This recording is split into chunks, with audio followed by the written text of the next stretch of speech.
तुङ्गस्तनगिरितटे सुप्तमुद्बोध्य कृष्णम् पारार्च्यम् स्वम् श्रुतिशतशिरःसिद्धमध्यापयन्ती स्वोच्छिष्टायाम् सृजनिगलितम् या बलात्कृत्य भुङ्क्ते गोदा तस्यै नम इदमिदम् भूय एवास्तु भूयः।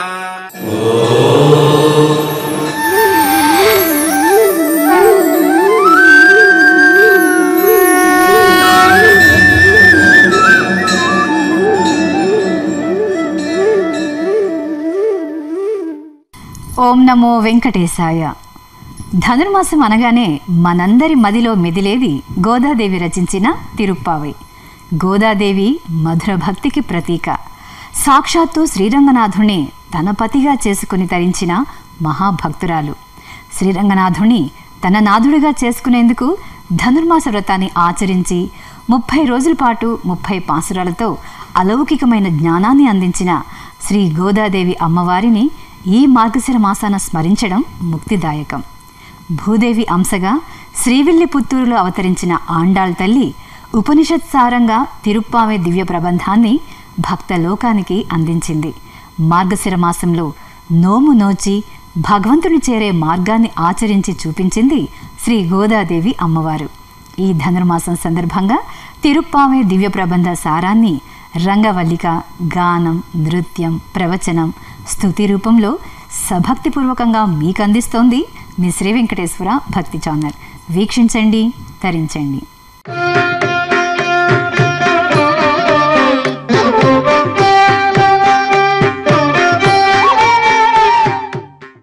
ధనుర్మాసం సందర్భంగా తిరుప్పావై పాసురం యొక్క అర్థాన్ని రంగవల్లిక రూపంలో ఇప్పుడు వీక్షిద్దాం.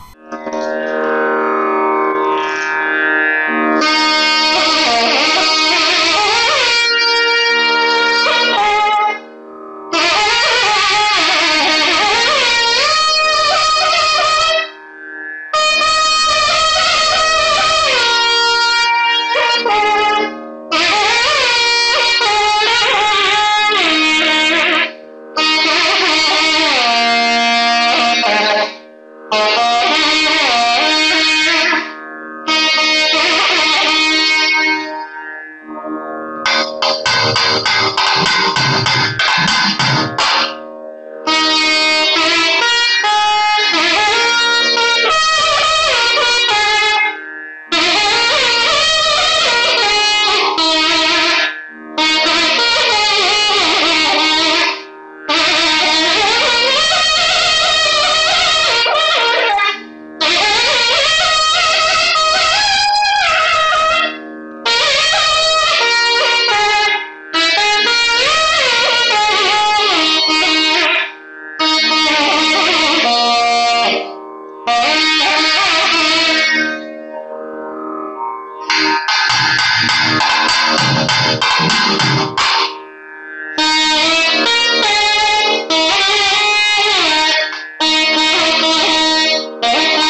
12 మంది ఆళ్వార్లలో ఒకే ఒక్క స్త్రీమూర్తి ఆండాళ్. ఆమె రచించిన 30 పాసురాలలో 2వ పాసురాన్ని విద్యార్థులకు నేర్పుతున్న శ్రీమాన్ లక్ష్మీ నరసింహన్ గారి ద్వారా మనము నేర్చుకుందాం. శ్రీవిల్లి పుత్తూరు అనే ఊరిలో విష్ణుచిత్తులు అనే పేరుగల ఒక భక్తుడుండేవారు. ఆ ఊరి దైవమైన వటపత్రసాయికి రోజూ తులసిమాలికలు కట్టి సమర్పిస్తూ ఉండేవారు. ఆయనకు తులసివనంలో తవ్వుతుండగా ఒక బాలిక దొరికింది. ఆమెయే ఆండాళ్ గోదాదేవి. జనకునికి సీతాదేవి దొరికినట్లుగా తనకు దొరికిన ఈ బాలికను విష్ణుచిత్తులు గోదై అని పిలిచి అల్లారుముద్దుగా పెంచసాగారు. బాల్యం నుంచి భక్తి వైరాగ్యాలు కలిగి భగవంతుని యందే ఆసక్తి కలిగి ఉండేది. కృష్ణుడినే వివాహం చేసుకునవలెనని సంకల్పించింది. ఆ కోరిక తీరాలంటే పూర్వం గోపికలు కాత్యాయని వ్రతం చేశారని పెద్దల వలన తెలుసుకుని తాను కూడా మార్గశీర్ష స్నానరూపమగు ధనుర్మాస వ్రతమును ఆచరించింది. అదియే 30 పాసురాలతో కూడిన తిరుప్పావై దివ్య ప్రబంధం. తాను ఆ వ్రతమును ఆచరించి మనము కూడా భగవంతుని పొందాలనే కోరికతో గోదాదేవి మనకు అందించిన గ్రంథం ఈ తిరుప్పావై అనగా శ్రీవ్రతం. తిరు అనగా శ్రీ, పావై అనగా వ్రతం, శ్రీప్రదమైన వ్రతం. ధనుర్మాసంలో ఉపనిషత్సారమైన ఈ తిరుప్పావైని గానం చేస్తే సకల ఐశ్వర్యాలు సిద్ధిస్తాయి. ఈరోజు పాసురాన్ని నేర్చుకుందాం.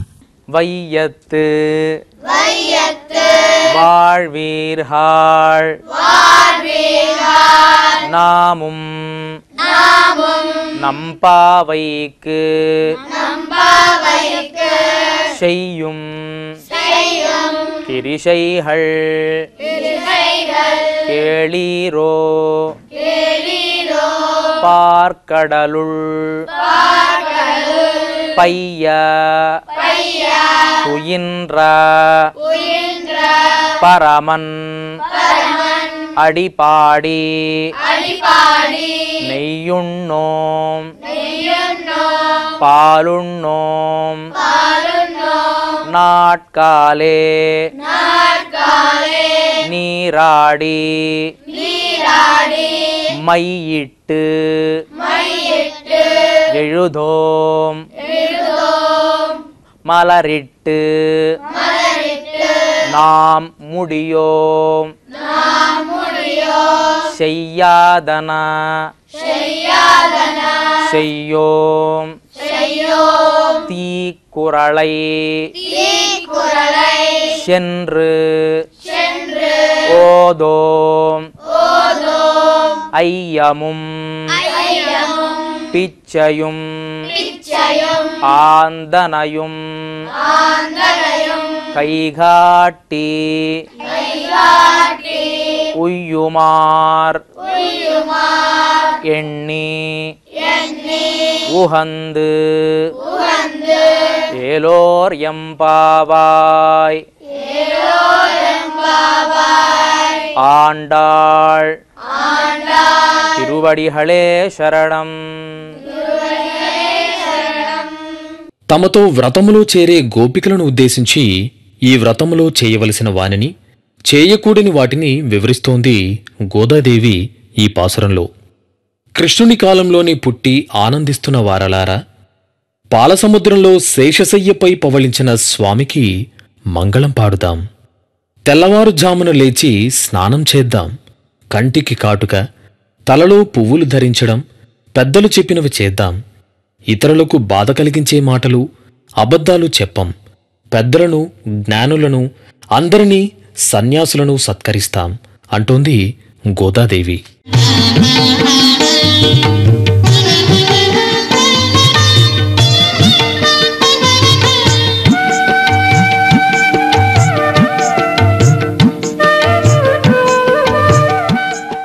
ఈనాటి కార్యక్రమంలో చెన్నై వాస్తవ్యులు శ్రీనిధి శ్రావ్యంగా ఆలపించిన తిరుప్పావై పాసురాన్ని విని ఆనందిద్దాం.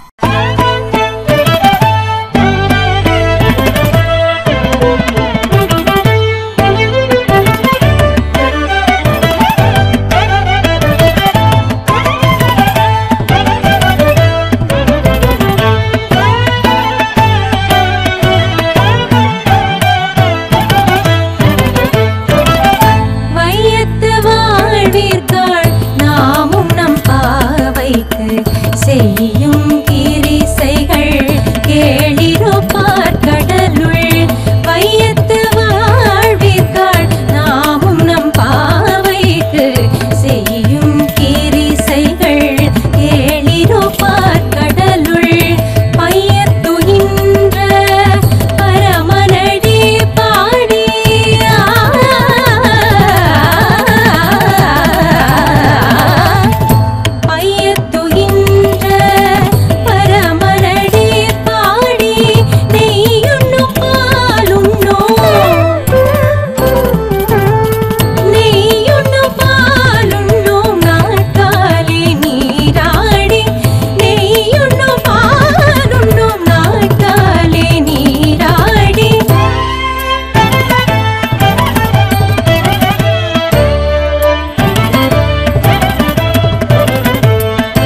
కృష్ణమాచార్యుల వారి తిరుప్పావే ప్రవచనాన్ని ఇప్పుడు విందామా?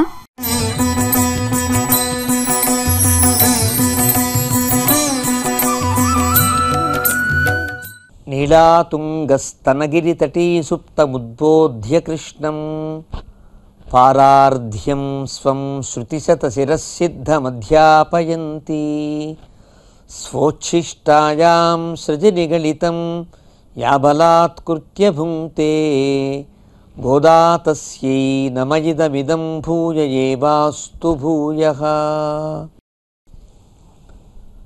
నిన్నటి పాసురంలో మార్గజిత్తింగళ్ అనేటువంటి పాసురంలో దేశకాల సంకీర్తనము చేసి గోదమ్మ తల్లి మనకి భగవంతుని యొక్క వ్రతాన్ని ఆచరించడానికి వచ్చిన కాలం ఎంత గొప్పది, ఈ ప్రాంతం ఎంత గొప్పది, ఈ వ్రతాన్ని ఆచరించడానికి మనం సంకల్పించిన సంకల్పము ఎంత భగవద్ అనుగ్రహానికి పొందిస్తుంది అని చెబుతూ ఆ పాసురంలోనే భగవంతుని యొక్క ఉత్తమమైనటువంటి నామమైనటువంటి నారాయణ నామాన్ని కీర్తిస్తుంది. ఈ 5 పాసురములు కూడా భగవంతుని యొక్క 5 రూపములను చెప్పేవిగా పెద్దలు చెబుతారు. ఆగమ సంహితలు పరా, వ్యూహ, విభవ, అంతర్యామి, అర్చావతార అనేటువంటి 5 ప్రకారములతో భగవంతుడు ఈ అఖిల జగత్తును ఎలా రక్షిస్తున్నాడో చెప్పేటువంటి ఆ క్రమాన్ని పాటిస్తూ గోదమ్మ తల్లి ఈ మొదటి పాసురంలో నారాయణ నామంతో పరవాసుదేవుని యొక్క ప్రార్థన చేస్తుంది, పరవాసుదేవుని స్మరింపజేస్తుంది. మనకి ఈ తిరుపావై ప్రబంధం అంతా కూడా గోదమ్మ యొక్క ప్రణాళికను మనం కనుక జాగ్రత్తగా పరిశీలిస్తే ముందు 5 పాసురములు వ్రతం యొక్క వైశిష్ట్యాన్ని చెప్పేవిగాను, తరువాత ఉండేటువంటి 6వ పాసురం దగ్గర నుంచి 15వ పాసురం దాకా ఉండేవన్నీ కూడా భాగవత గోష్ఠిని మేలుకొలిపే భాగవత వైభవాన్ని చెబుతున్నట్లుగాను, తరువాత ఉండేటువంటి 16వ పాసురం దగ్గర నుంచి 25వ పాసురం దాకా ఉండేటువంటి 10 పాసురములు కూడా భగవంతుని యొక్క పరివారాన్ని, అంటే భగవంతునికి సన్నిధిలో ఉండే పరివారాన్ని మేలుకొల్పుతున్నట్లుగా, ఆ భగవద్ పరిజన వైభవాన్ని చెప్తున్నట్లుగా, భగవంతుని యొక్క వైభవాన్ని చెప్తున్నట్లుగాను, తర్వాత చివరి 5 పాసురములు కూడా ఈ వ్రతం యొక్క ఫలాన్ని, వ్రతం యొక్క గొప్పతనాన్ని చెబుతున్నట్లుగా మనకి కనిపిస్తాయి.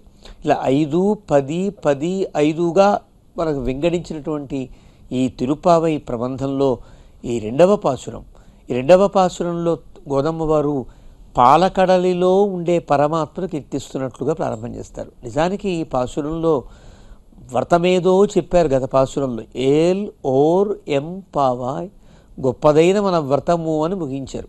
ఆ వ్రతం మార్గళి వ్రతము అని చెప్పారు, నీరాడపోదు వీరని చెప్పారు. అంటే నీరాట్టము చేయడమే, స్నానము చేయుటయే వ్రతము, స్నానం వ్రతము అన్నారు. ఇది మార్గశీర్షము అన్నారు, నమక్కే పరైతురువాన్ అన్నారు. మనకే భగవంతుడు ఒక గొప్ప పరార్థాన్ని, పరమార్థాన్ని ప్రసాదిస్తాడు అని చెప్పారు. యశోదా నందగోపుల సంరక్షణలో తాను ఉంటాడు అని చెప్పారు. అంటే ఒక మంత్రములు, ఒక ఆచార్యుడు మంత్రము, వారి యొక్క సన్నిధిలో పెరిగే భగవత్తత్వం ఎట్లా ఉంటుందో మొదటి పాసురంలో మనకి చాలా అందంగా చెప్పారు. ఈ 2వ పాసురంలో వ్రతమేదో చెప్పాం కదా, వ్రతం చెప్పిన తర్వాత ఆ వ్రతానికి ఏ నియమాలు పాటించాలో చెప్పాలి. అంటే కొన్ని వ్రతములకు ఈ రకముగా స్నానం చేయుట, బ్రహ్మచర్యమును పాటించుట, ఇవి తినుట, ఇవి తినకపోవుట, ఇవే ఆచరించుట, ఇవి పారాయణం చేయుట, ఇలా కొన్ని నియమాలు ఉంటాయి. ఆ నియమాలను బట్టి ఆ వ్రతాన్ని ఆచరించాలి. ఉపవాసం చెయ్యాలి. ఉదయం కొన్ని వ్రతములకు ఉదయం ఉపవాసం ఉంటుంది, కొన్ని వ్రతములకు సాయంకాల రాత్రి ఉపవాసం ఉంటుంది, కొన్ని వ్రతములకు పూర్తి దినమంతా ఉపవాసం ఉంటుంది. ఇలా ఒక్కొక్క వ్రతమునకు కొన్ని నియమాలు మనకు కనిపిస్తూ ఉంటాయి లోకంలో. అవన్నీ కామ్య వ్రతములకు సంబంధించినవి.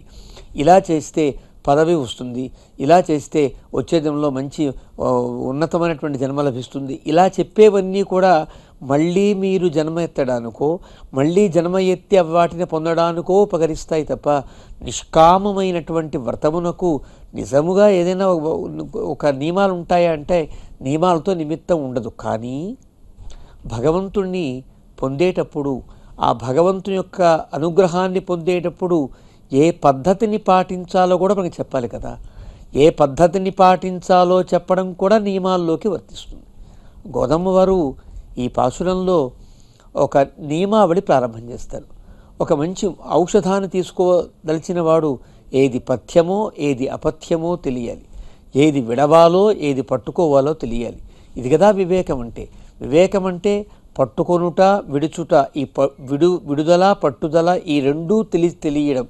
ఏది మనకి హితమో దాన్ని స్వీకరించగలగాలి, ఏది అహితమో దాన్ని దూరం చేసుకోవడానికి ఈ పథ్యాపథ్యమును తెలుసుకుని ఎలాగైతే మనం ఔషధ సేవనం ప్రారంభం చేస్తామో ఈ వ్రతాన్ని ప్రారంభించేటప్పుడు కూడా కొన్ని నియమములు తెలుసుకోవాల్సి ఉంటుంది అంటూ ఈ పాసురంలో మనకి ఆ పరమన్ అడిపాడి అంటూ క్షీరసముద్రంలో శయనించి ఉన్నటువంటి పరమాత్మను కీర్తిస్తున్నట్లుగా ప్రారంభించి ఈ పాసురంలో చెబుతూ మనకి ఇందులో ఈ నియమాలు మనం పాటించవలసి ఉంటుంది అంటూ చెప్తారు. వైయత్తువాళ్ వీరుగాళ్ నామం నంపావైక్ செய்யும் கிரிசைகள் கேளீரோ பார்க்கடலுள் பையத்து இன்ன பரமனடி பாடி நெய்யுண்ணோம் பாலுண்ணோம் நாட்காலே நீராடி மெய்யெட்டெழுதோம் மலரிட்டு நாமுடியோம் செய்யாதன செய்யோம் தீக்குறளை சென்னோதோம் ஐயமும் பிச்சையும் ஆந்தனையும் கைகாட்டி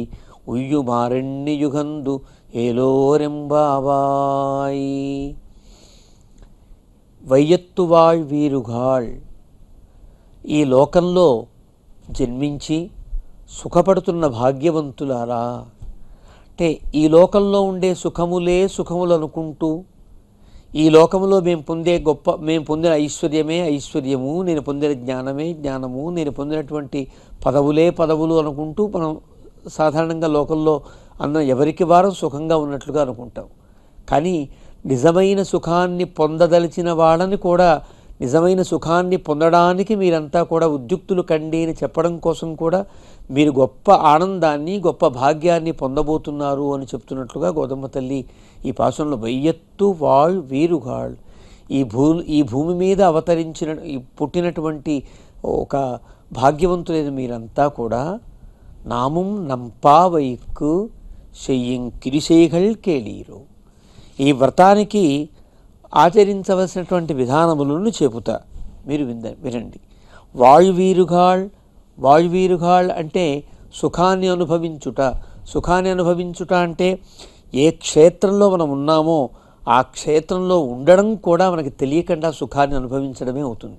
ఒక మంచి పని మనకి తెలిసి చేసినా తెలియక చేసినా కూడా ఒక ఫలితాన్ని ఇస్తుంది. మంచి ఫలితాన్ని దహత్యేవహి పావకః అనిచ్ఛిన్నపి, అంటే ఇష్టం లేకపోయినా కాదనుకున్నా తెలిసినా తెలియకపోయినా నిప్పును ముట్టుకుంటే కనుక నిప్పు కాలినట్లుగానే, మనం తెలిసి చేసినా తెలియక చేసినా కూడా ఆ ఫలం లభించినట్లుగానే ఒక క్షేత్రంలో మనం ఉంటే ఆ ఉన్న వాసమే ఆ నివాసమే మనకు గొప్ప ఫలాన్ని గొప్ప సుఖాన్ని ప్రసాదిస్తుంది. అలాగా ఒక క్షేత్రాన్ని మనం గొప్పగా కీర్తించడంలో కూడా ఉంటుంది. ఇదంభిరంగం త్యజతామిహాంగం పునర్నచాంగం ఇది చాంగమేతి పాణోరథాంగం శయనే భుజంగం యానే విహంగం చరణేంబుగాంగం అని అంటారు. అంటే ఈ శ్రీరంగ క్షేత్రం ఎట్లాంటిది, ఇక్కడ గనక ఉండడమే గొప్ప. ఇక్కడ ఉన్నాం అనుకోండి, ఇక్కడే కనుక శరీరాన్ని విడిచిపెడితే మళ్ళీ శరీరం అంటూ రాదు, వస్తుంది. ఎలాంటి శరీరం వస్తుంది? చేతిలో చక్రం ఉండి పడుకోవడానికి ఒక అద్భుతమైన ఆదిశేషం ఉన్నట్లుగా, తిరగడానికి గరుత్మంతుడు ఉండేటట్లుగా, మన పాదములో గంగ పుట్టేటట్లుగా, అంటే భగవంతుని యొక్క సాయుధ్యమే మనకు ప్రాప్తిస్తుంది అన్నట్లుగా మనకి ఆ ప్రాంతపు వాసాన్ని కూడా గొప్పగా చెబుతారే. అత్ర శ్రీరంగే సుఖమాస్వ అంటారు భగవంతుడే రామానుజుల వారితో. అంటే శ్రీరంగ క్షేత్రవాసమే మనకి గొప్ప మేలు కలిగిస్తుంది, ఒక దివ్యక్షేత్ర వాసమే మనకి సుఖాన్ని కలిగిస్తుంది కదా. అలాంటి వైయత్తు వాళ్ వీరుగాళ్, ఒక గొప్ప అద్భుతమైనటువంటి ప్రాంతంలో మనం ఉన్నాం. మనకి వైయత్తు వాళ్ వీరుగాళ్ నామం నంపావైకు, ఇలా భాగ్యవంతులమైన మనం నామం మనం ఎలాంటి వాళ్ళం? అల్పాస్థిరములైనటువంటి కోరికలు కావు మనకు కావాల్సింది. ఆయన కోరుకోవట్ల, సాక్షాత్తుగా భగవంతుని యొక్క దివ్యానుగ్రహాన్నే కోరుకుంటున్న వాళ్ళం.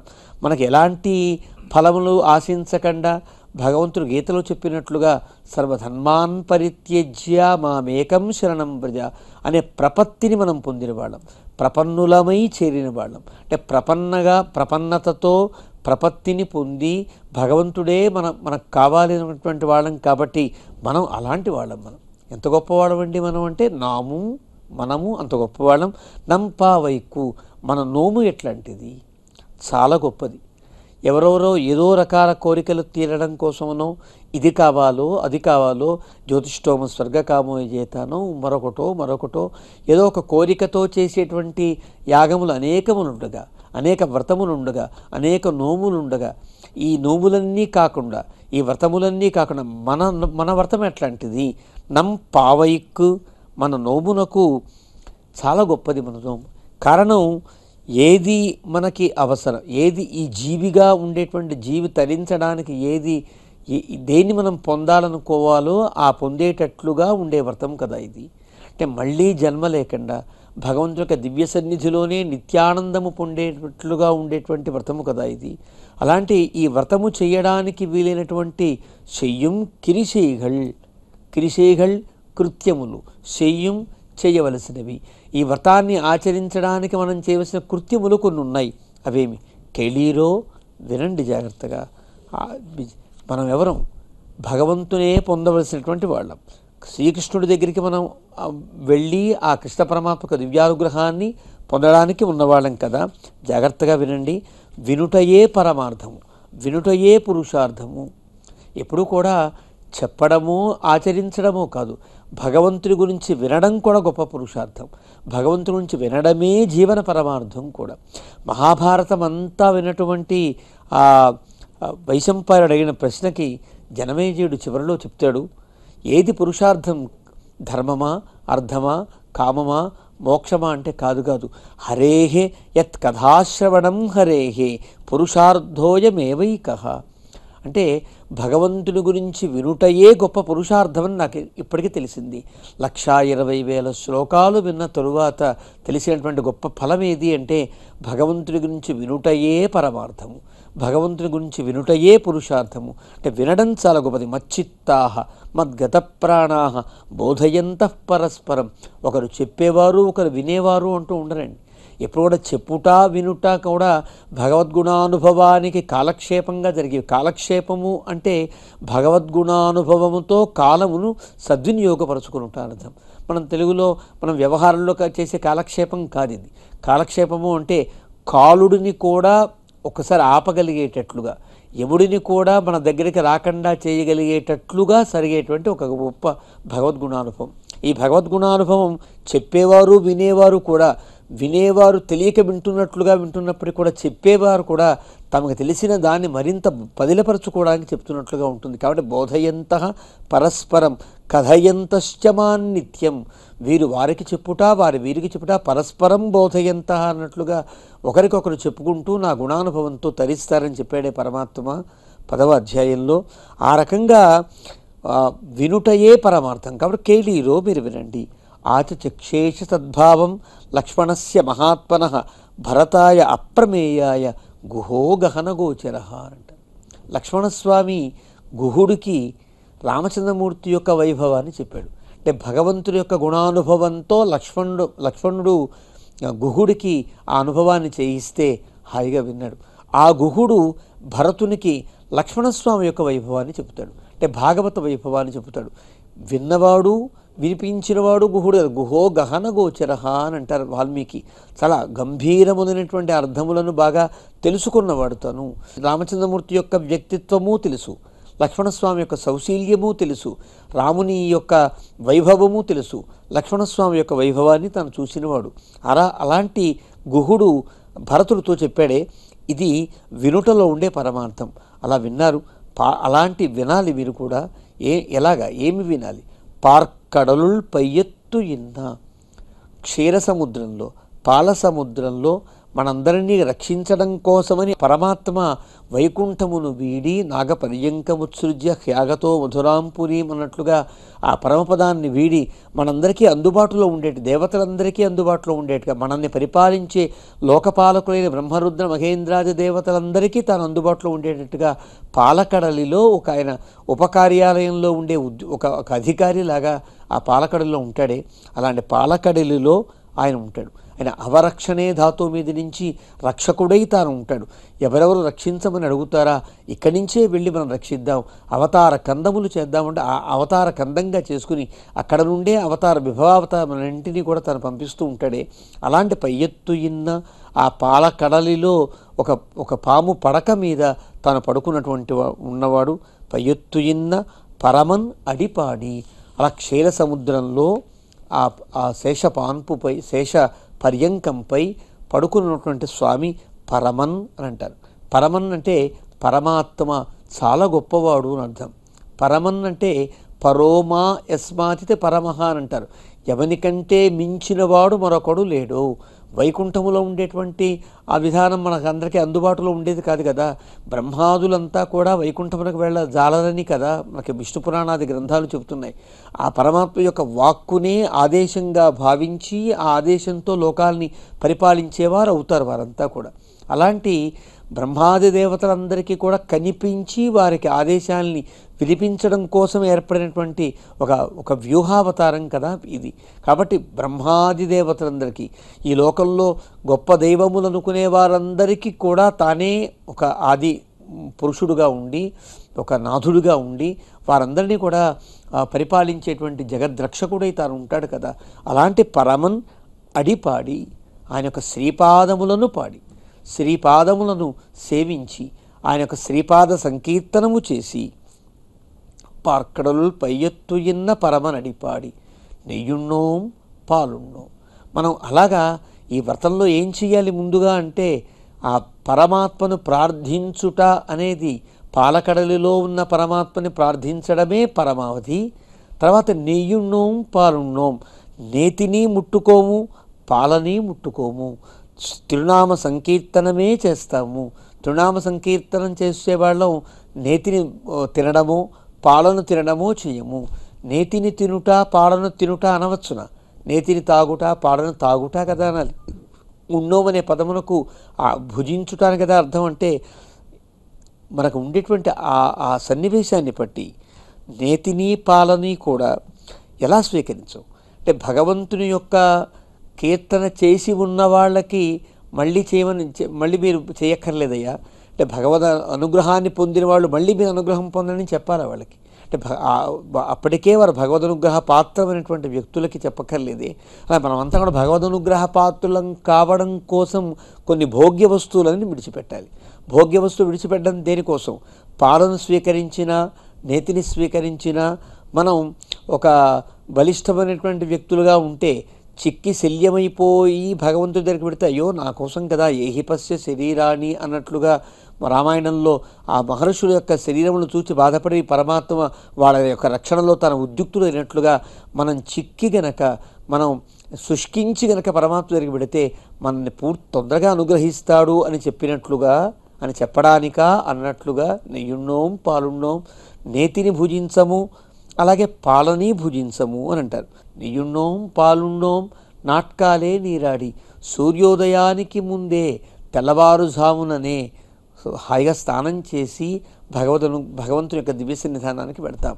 నాట్కాలే నీరాడి అంటే ఏ ధర్మమైతే యహ శాస్త్రవిధిముత్సృజ్య వర్తతే కామకారత అన్నట్లుగా శాస్త్రము ఏ వ్యక్తికి ఆ సందర్భాన్ని బట్టి ఆశ్రయాన్ని బట్టి ఆశ్రమాన్ని బట్టి జన్మను బట్టి ఏ ధర్మాలైతే విధించిందో ఆ ధర్మాలన్నీ పాటించి తీరవలసినదే అని చెప్పడం కోసం నాట్కాలే నీరాడి నిత్య కర్మానుష్ఠానాన్ని ఏమాత్రం మానకుండా తాట్కాలే నీరాడి మెయ్యెట్టు జుదోం కాటుక ధరించము అని అంటారు. మనం ముందుగా చేయవలసిన పని పాలను భుజించకుండా ఉండుట, నేతిని భుజించకుండా ఉండుట, భగవంతుడి యొక్క నామ సంకీర్తనము చేయుట, నాట్కాలే నీరాడి తెల్లవారుజాముననే స్నానము చేయుట, దానితో పాటు మెయ్యట్టు జుదోం కంటికి కాటుక ధరించకుండా ఉండుట.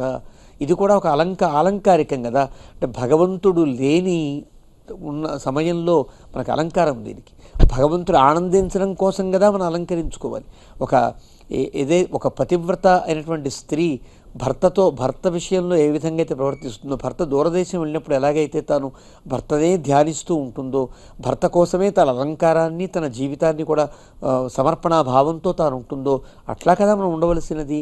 కాబట్టి మెయ్యెట్టు జుదో కాటుక ధరించము అని అంటారు.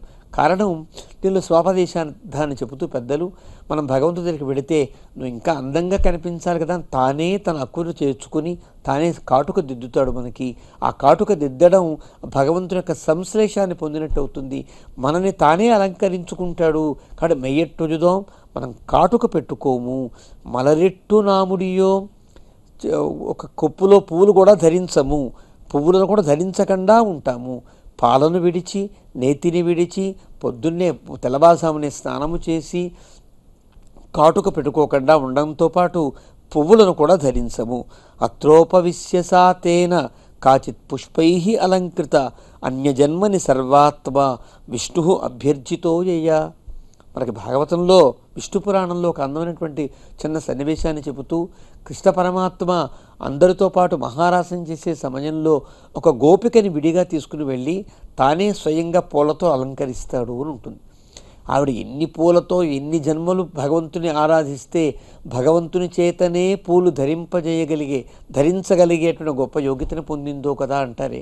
అలాగా మనం గనక పూలను ధరించకుండా పెడితే పరమాత్మయే మనకి తను పూలను ధరింపజేస్తాడు అన్నట్లుగా దానికోసమని మలరెట్టు నాముడియోం చెయ్యాధన చెయ్యోం, చెయ్యకూడని పనులు చేయము, పెద్దలు ఆచరించని పనులు చేయము. ఏవైతే పెద్దలు ఆచరించమని చెప్పారో ఆ పనులే చేస్తాం. అంటే ఆచరించకూడదని చెప్పారో ఆ పనులు చేయము. ఆచరించడం ఆచరించకపోవడం అనేది విధి నిషేధములు కదా. వేదంలో చెప్పిన విధి నిషేధాలన్నీ కూడా పెద్దలు ఆచరించి మనకు చూపిస్తారు. ఆచరించిన విధానాన్ని మనం పాటించాలి. పెద్దలు ఆచరించిన దాన్ని భక్తుడు ఏ విధంగా అయితే తాను వశిష్ఠాదులు చెప్పినప్పటికి కూడా రాజ్యంలో మనలో పెద్దవాడే రాజ్యాన్ని చేయాలి తప్ప నేను కాదని రాజ్యాన్ని తృణీకరించి రాజ్యాన్ని రామచంద్రమూర్తియే పరిపాలించాలని ఆయన పాదుకలతోనే పరిపాలింపజేసినటువంటి భరతుని యొక్క ఆదర్శంగా చెయ్యాదన చెయ్యం, మనం చెయ్యకూడని పనులు చెయ్యము. మనకు ఏదైనా ఒక ఇది చెయ్యాలా ఇది వద్దా అని ఒక ఇది ఏర్పడినప్పుడు ఎక్కడైతే ఏ తత్ర బ్రాహ్మణా సమ్మరుషిణ యుక్తా ఆయుక్తా అలూక్షా ధర్మకామాస్యు అని వేదం చెప్పిందో అలా పెద్దల దగ్గరికి వెళ్ళి ఏది ఆచరించతగును ఆచరించకూడదని తెలుసుకుని వాళ్ళు చెప్పిన దానిని వాళ్ళు ఆచరించిన దాన్నే ఆచరిస్తాము. చెయ్యాదన చెయ్యం, చెయ్యకూడని పనులు చెయ్యము. తీక్కురలై చిన్నోదోం, ఎవడి మీద తప్పుగా మాట్లాడడం, ఎవరినీ కోపంగా మాట్లాడడం, ఎవరినీ కూడా విమర్శ చెయ్యము, ఎవరినీ కూడా బాధ పెట్టేటట్లుగా మాట్లాడడం. కొరడై చిన్నోదం, తీవ్రమైన పదజాలముతో ఎవరినీ కూడా ఇబ్బంది పెట్టడం. ఇలాగా ఎప్పుడైనా సరే మాట మనిషిని ఎక్కువ బాధ పెడుతుంది కదా. అలాంటి ఎవరినీ బాధ పెట్టకుండా ఉండేటట్లుగా తీక్కురలై చిన్నోదం అయ్యముం పిచ్చయుమా అందనయం కైగాట్టి. పెద్దలకి సంభావన ఇస్తాం, పేదలకి తోచినట్లుగా దానాన్ని ఇస్తాం. పెద్దలకి ధర్మకార్యాలు మరింత జరిగేటట్లుగా వాళ్ళని సంభావిస్తాము. పేదలకి వాళ్ళు మళ్ళీ ధర్మకార్యాలు చేసే యోగ్యతను పొందేటట్లుగా దానాన్ని ఇస్తాం. ఆ దానములు కైగాట్టి ఉయ్యుమారండి. పెద్దలకు పిన్నలకు యథాశక్తి తోచినంత వాళ్ళకి వాళ్ళ యోగ్యతను అనుసరించి మనం దానం చెయ్యాలి. అంటే దానము చేయుట, ఆలంకారికములు భగవంతుని కోసమే ధరించుట, మనం తినే ఆహారమైనా మనం ఉండేటువంటి స్థితి అయినా భగవంతుని కోసమే అని ఉండుట, అలంకారములన్నీ భగవంతుని యొక్క ఆనందం కోసమే అని ఉండుట, పెద్దలు చెప్పినటువంటి పనులు చేయుట, చేయకూడని పనులు మానుట, ఎవరిని కూడా నోటితో ఇబ్బంది పెడుతూ మాట్లాడకుండా ఉండుట, వాళ్ళందరూ పారుష్యంగా వాక్ పారుష్యాత్ సర్వలోకాప్రియత్వం, వాంగ్ మాధుర్యాతు సర్వలోక ప్రియత్వం అని అంటారే. మాట బాగుంటే నోరు బాగుంటే ఊరు బాగుంటుందని సామెత చెప్పినట్టుగా ఎప్పుడూ ఎవరినీ కూడా మాటలతో హింసించము అని ఇలాంటి ఒక గొప్ప వ్రతాన్ని మనం ఆచరించబోతున్నాము. అందరయం కైగాట్టి ఉయ్యుమారణి, ఇది ఉజ్జీవించే వ్రతం. ఇది అంటే మంచి ప్రవర్తనను నేర్పేటట్లుగా ఈ వ్రతం ఉంటుంది. కాబట్టి ఈ వ్రతాన్ని ఆచరిద్దాం. మనం ఈ రకమైనటువంటి నియమాలన్నీ పాటిస్తూ వ్రతంలోకి మనం ప్రవేశిద్దామంటూ గోదాదేవి నిరాడపోదువీరంటూ అందరినీ కూడా ఆహ్వానిస్తూ ఈ 2వ పాసురంలో వ్రత నియమములు మనకి చెప్పింది. వ్రత నియమాలతో పాటు క్షీరసాగరంలో వేయించేసినటువంటి వ్యూహమూర్తిని కీర్తించినట్లుగా మనం ఈ పాసురం ద్వారా మనం అమ్మవారి యొక్క ప్రబంధంలో తెలుసుకుంటాం. శ్రీ గోదాదేవి నమః.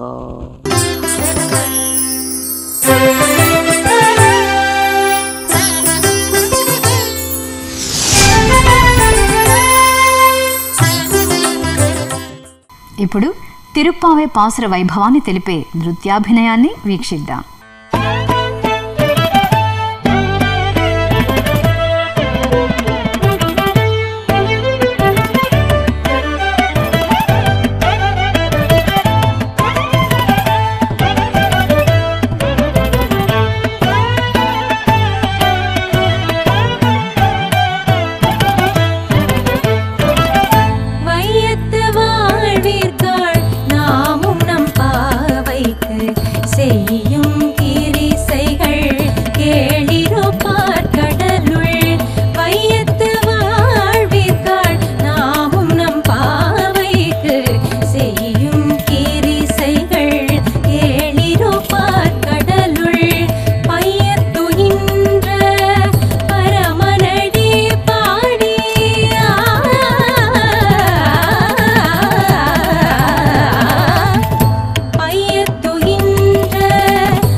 ఈనాటి తిరుప్పావై కార్యక్రమంలో శ్రీమతి టీకే చూడామణి గారు భక్తి భావంతో ఆలపించిన గోదాస్తుతిని విందాం.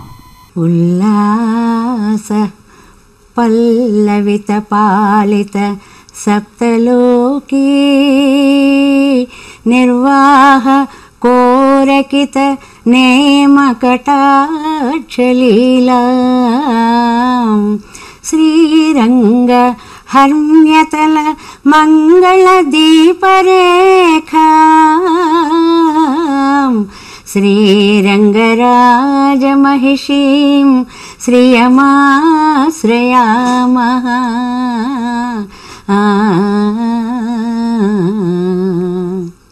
ప్రియ భగవద్బంధువులారా, మనం వేదాంత దేశికులు అందించినటువంటి అనుగ్రహించినటువంటి గోదాస్తుతి అనేటువంటి దివ్య స్తోత్రమాలిక నుంచి ఆయా విశేషాలన్నిటినీ అందుకునేటువంటి ప్రయత్నం చేస్తున్నాం.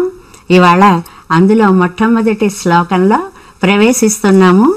ఇందులో అమ్మ యొక్క వైభవం ఎటువంటిది అని, అమ్మ ఎక్కడ ఉండేటువంటి తల్లి అని అంటే ఆండాళ్ తల్లిని సాక్షాత్తు భూదేవి యొక్క అవతారంగా చెప్తారు మనకి అని. ఈవిడ శ్రీ విష్ణు చిత్తులు అనేటువంటి మహానుభావులకి దొరికినటువంటి తల్లి. ఆ విశేషాలనే ఈనాడు వేదాంత దేశికులు మనకి మొదటి శ్లోకంలో అందిస్తున్నారు. శ్రీ విష్ణు చిత్త కులనందన కల్పవల్లీ శ్రీరంగరాజ హరిచందన యోగ దృశ్యాం సాక్షాత్ క్షమాం కరుణయా కమలామివాన్యాం గోదామనన్య శరణః శరణం ప్రపద్యే. గోదాం అనన్య శరణః శరణం ప్రపద్యే అంటూ ప్రపత్తి అనేటువంటి మార్గం ద్వారా అమ్మని ఆశ్రయించడానికి ప్రారంభించారు శ్రీ వేదాంత దేశికులు. ఈ శ్లోకంలో ఈవిడకుండేటువంటి మొట్టమొదటి వైభవం శ్రీ విష్ణు చిత్తకుల నందన కల్పవల్లీ. ఈవిడ్ని ఒక కల్పలతికగా పోల్చారు వేదాంత దేశికులు. కల్పలత నందనవనంలో కదా ఉంటుంది. మరి ఈవిడ ఏ నందనవనంలో వెలిసింది అంటే విష్ణు చిత్తులు అనేటువంటి మహానుభావుల యొక్క నందనవనంలో వెలిసింది ఈ తల్లి అని. విష్ణు చిత్తులు భగవంతుడైన శ్రీ మహావిష్ణువుని తన చిత్తంలో నిలుపుకున్నటువంటి ధన్యులు కాబట్టి ఆయనకు విష్ణు చిత్తులు అనేటువంటి పేరు వచ్చింది. భగవంతుడికి కూడా ఎక్కడ దృష్టి దోషం కలుగుతుందో అనే భయంతో ఆయనకు కూడా మంగళం పాడిన మహానుభావులు కాబట్టి ఆళ్వార్లందరిలోనూ కూడా వీరికి పెరియ ఆళ్వార్ అనేటువంటి అద్భుతమైనటువంటి నామం వచ్చింది అని. అలాంటి విష్ణు చిత్తుల యొక్క నందనవనంలో పెరిగినటువంటిది ఈ కల్పవల్లి అని అంటారు. మామూలుగా అయితే కల్పవృక్షం అనేది స్వర్గంలో ఉండేటువంటి దేవవృక్షాలు 5 ఒకటి అని. స్వర్గంలో విశేషమైన వృక్షాలు 5 ఉన్నాయి అంటారు. అవి కల్పవృక్షం, మందారం, పారిజాతం, సంతానం, హరిచందనం అనేటువంటి 5 రకాల వృక్షాలున్నాయి. అందులో కోరిన కోరికలు తీర్చేటువంటి చెట్టుకి కల్పవృక్షము అనేటువంటి పేరు.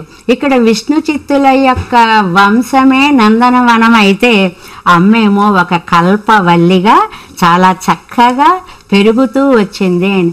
సాధారణంగా లోకంలో తీగలన్నీ ఒక చెట్టుని గనక పెనవేసుకుంటే చాలా చక్కగా పైకి అవి ప్రాకుతూ పోవడానికి అవకాశం ఎక్కువ ఉన్నట్లుగానే ఈ లతిక కూడా ఆండాళ్ళనేటువంటి ఈ కల్ప లతిక కూడా శ్రీరంగరాజ హరిచందన యోగ దృశ్యాం. శ్రీరంగరాజు శ్రీరంగంలో వేంచేసి ఉన్నటువంటి రంగనాయక స్వామి అనేటువంటి హరిచందన వృక్షాన్ని ఈ కల్పలతిక ఆశ్రయించుకొని చక్కగా ఎదుగుతోంది. ఆ దృశ్యం, ఆ వృక్షము, ఆ లతిక రెండు ఒకదానిని ఒకటి అన్యోన్యాశ్రయంగా కనిపించేటువంటి దృశ్యం ఉందే, ఆహా చూడడానికి ఎంత మనోహరంగా ఉందో అనిపిస్తోంది అంటారు. సరిగ్గా ఇలాంటి భావాన్నే మనకి శ్రీపరాశర భట్ట శ్రీగుణరత్న కోశంలో అనుకలతను కాండాలింగనారంభ శుంభత్ ప్రతిదిశ భుజ శాఖ శ్రీ సఖానోకహర్ది సననయన గుళుచ్చ స్ఫార పుష్పద్విరేఫ రచయితుమయ లక్ష్మీ కల్పవల్లీ కటాక్షాన్.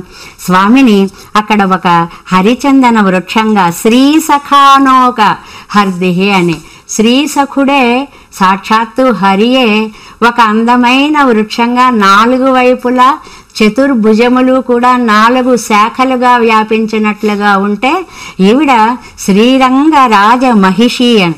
మహిషి అంటే ఎంతమంది భార్యలు ఉన్నా కృతాభిషేక మహిషి అని అంటారు. అంటే ఒక పట్టమహిషి స్థానాన్ని పొందే ఆవిడ మాత్రం అభిషేకింపబడినటువంటి ఒకే ఒక పత్నికి మహిషి అనేటువంటి పేరు. ఏదైనా భార్య భర్త పక్కన పీటల పైన కూర్చుండి సర్వ యాజ్ఞికమైనటువంటి వైదికమైనటువంటి విధులన్నిటినీ కూడా నిర్వహించే అర్హత కలిగినటువంటి భార్యకే పట్టమహిషి అనేటువంటి పేరు అనమాట.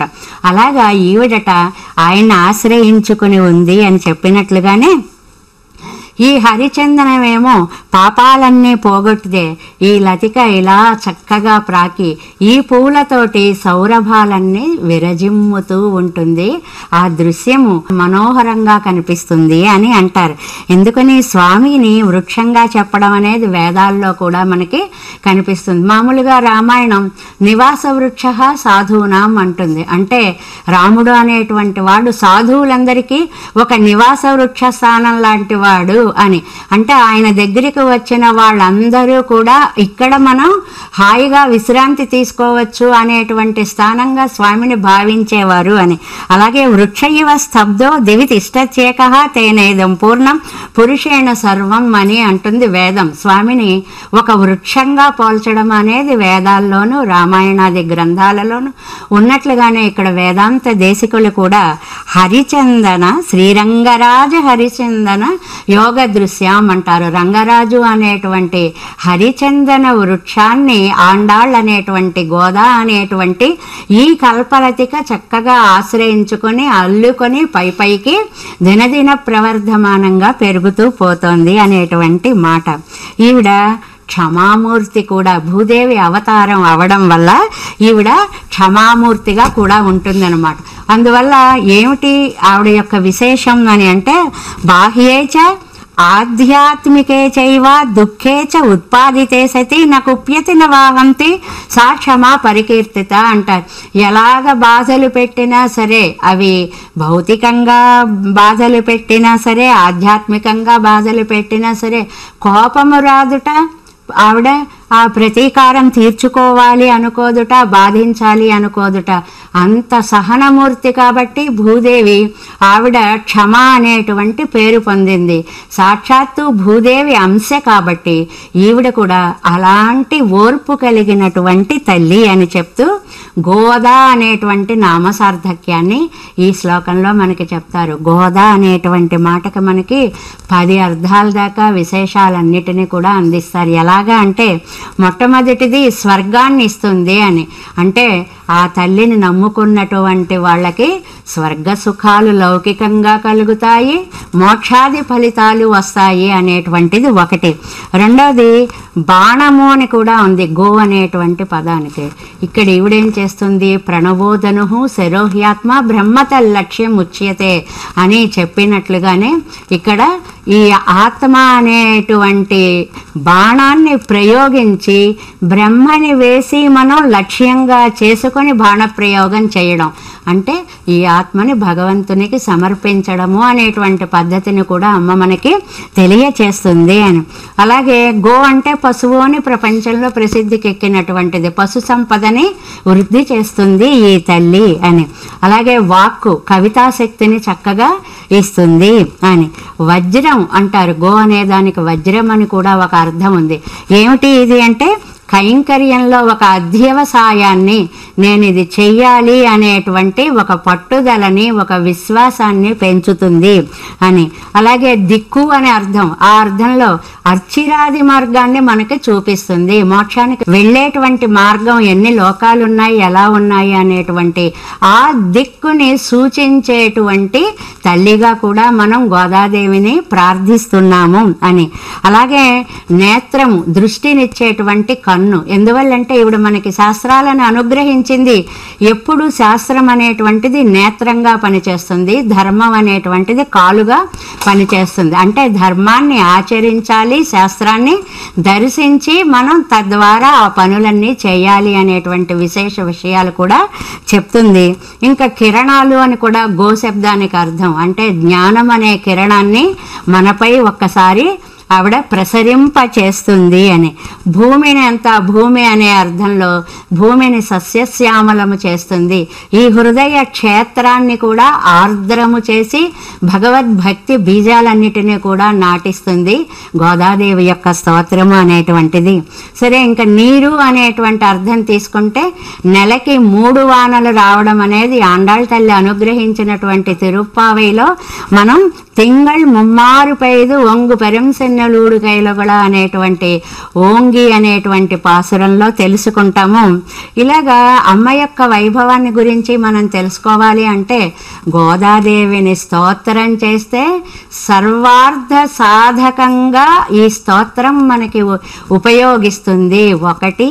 రెండవది, అమ్మ చెంత చేరిన సంతానానికి ఏ బాధ ఎలా ఉండదో, ఎలాగ ఒక నిశ్చింత అనేటువంటి స్థితి ఏర్పడుతుందో గోదాదేవిని ఆశ్రయించినటువంటి భక్తులకి అందరికీ కూడా అలాంటి శాంతియుతమైనటువంటి ఒక వాతావరణము కలుగుతుంది అనేటువంటి విషయాన్ని కూడా చెప్తూ, ఇలాంటి తల్లి విష్ణు చిత్తుల వారికి అంటే పెరియాళ్వారని సంప్రదాయ నామం పొందినటువంటి మహానుభావులకి లభించింది అమ్మ అని అంటారు.